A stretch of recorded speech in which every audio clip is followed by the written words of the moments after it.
দেশকে ভালোবাসলে, মানুষকে ভালোবাসলে, আল্লাহকে ভালোবাসলে আর কাউকে ভয় করতে নাই। সুতরাং জীবন দেওয়ার জন্য প্রস্তুত হও, লড়াই চালিয়ে যাও। মানবতার মুক্তি নিশ্চিত না হওয়া পর্যন্ত তোমাদের লড়াই যেন অব্যাহত থাকে। আমাদের রেখে যাওয়া এই কাজের যেন তোমরাই পূর্ণতা বিধান করতে পারো।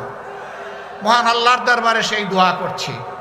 আফসোসের বিষয় এই যে আবু সাইদদের শাহাদতের জীবন বাজি রাখা লড়াই এবং জীবন উৎসর্গ করার বিনিময়ে আজকে বাংলাদেশের মানুষ, আমরা যারা মুক্তি পেলাম, তারা কেন ধৈর্য ধরতে পারছি না কেন?